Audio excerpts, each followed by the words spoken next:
సమగ్ర శిక్ష contract out sourcing part time ఉద్యోగులు పాడేరులో వినూత్న నిరసన చేపట్టారు.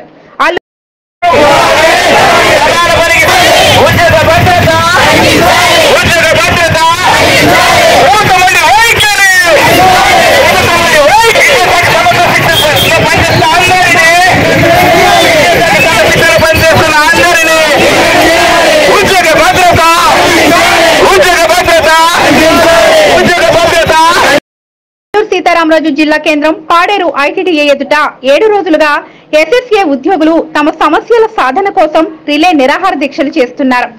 మంగళవారం ఖాళీ కంచాలు చేతబట్టి పాడేరు ఐటీడీఏ వద్ద నుండి ఉద్యోగులు భిక్షాటన చేశారు.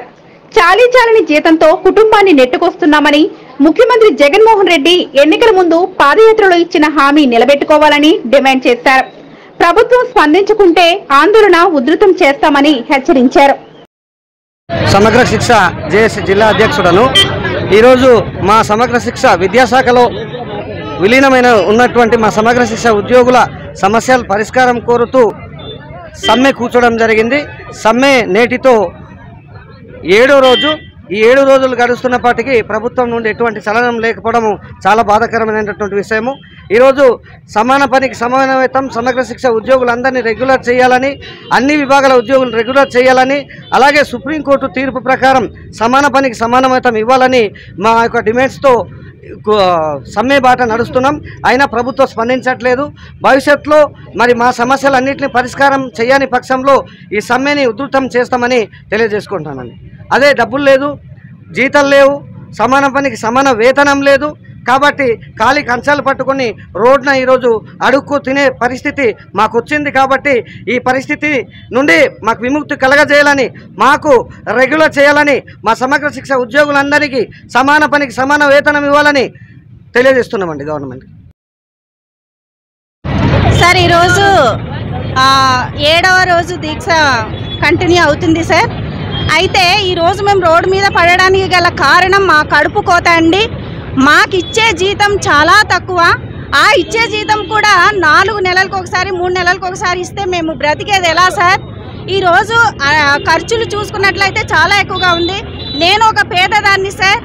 నా కుటుంబం నా మీద ఆధారపడి ఉంది సార్.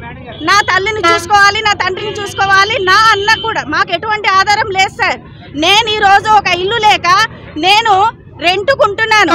నేను రెంటు 5,000 కట్టుకొని ఉంటున్నాను సార్. మరి నేను నాకు ఇచ్చిన జీతంలో నేను 5,000 రెంట్ తీసేస్తే ఆ మిగిలిన నిత్యావసరాలు కొనుక్కోవడానికి ఎంత అవుతుంది? అలా లెక్క చూసుకున్నట్లయితే నేను నెలకి ఎంత ఖర్చు అవుతుందో ఒకసారి ఆలోచించండి సార్. దయచేసి మా అవుట్సోర్సింగ్లో ఉన్నటువంటి ప్రతి ఉద్యోగి పరిస్థితి కూడా నాలాంటి పరిస్థితే. కాబట్టి దయచేసి ప్రభుత్వం వాళ్ళు, అధికారులు అందరూ కూడా మా ఎస్ఎస్లో పనిచేసే ప్రతి విభాగంలో ఉన్నటువంటి ప్రతి ఒక్క ఉద్యోగి బాధను కూడా అర్థం చేసుకొని ఈరోజు ప్రభుత్వం దిగొచ్చి మాకు జీతం అనేది పెంచాలి, మినిమం టైం స్కేల్ ఇవ్వాలి, అలాగే రెగ్యులరైజేషన్ చేయాలి. ఈరోజు ఒక రెగ్యులర్ ఉద్యోగికి సమానంగా కాకుండా అంతకి ఎక్కువగా మేము పని చేస్తున్నాం సార్. ఈరోజు నా కష్టం వచ్చినా, నా తల్లికి బాగోలేకపోయినా, నా పిల్లలకి బాగోలేకపోయినా నేను డ్యూటీ చేయాలి. ఒక పండగ రోజు నాకు డ్యూటీ పడిందంటే ఖచ్చితంగా నేను పండగకి నేను ఇంట్లో చేసుకోవడానికి ఉండదండి. నేను స్కూల్లోనే వెళ్ళి కష్టపడాలి, ఆదివారం అనక కష్టపడాలి. అలాగే మామూలు రోజు మాకు ఈరోజు నేను నైట్ డ్యూటీ చేశానంటే రేపటి వరకు కూడా, రేపు మధ్యాహ్నం వరకు నేను ఇంటికి చేరుకోనండి. మరి నా పిల్లల పరిస్థితి ఏంటి? మా ఇంట్లో కుటుంబం పరిస్థితి ఏంటండి? మరి నా మీద ఆధారపడి ఉన్నటువంటి మా ఇంతమంది కుటుంబాన్ని నేను ఎలా పోషించుకోవాలి? స్కూల్కి ఇన్ టైంకి వెళ్ళాలి, ఏ పని చెప్తే ఆ పని చేయాలి, డ్యూటీ కరెక్ట్గా చేయాలి. మరి ఇంత బాధను ఓర్చుకొని కూడా సామరస్యంగా ప్రభుత్వానికి మేము ఎన్నోసార్లు మా బాధని విన్నవించుకున్నామండి. ప్రతి అధికారికి కూడా ఈరోజు మా కష్టాలు తెలుసు, కానీ ఎవరు కూడా స్పందించట్లేదు. అందుకు ఈరోజు రోడ్డు మీద పడాల్సిన పరిస్థితి వచ్చింది. దయచేసి జగనన్న గారికి మేము వేడుకున్నది ఒకటే, ఈ అవుట్సోర్సింగ్లో పనిచేస్తున్నటువంటి ప్రతి ఉద్యోగిని కూడా తన పెద్ద మనసుతో మమ్మల్ని అర్థం చేసుకొని, మా బాధని అర్థం చేసుకొని ప్రతి ఒక్కరికి కూడా రెగ్యులరైజేషన్ చేయాలి, జీతం కూడా పెంచాలని మా అందరి తరపున వినయపూర్వకంగా జగనన్న గారిని వేడుకుంటున్నాము సార్.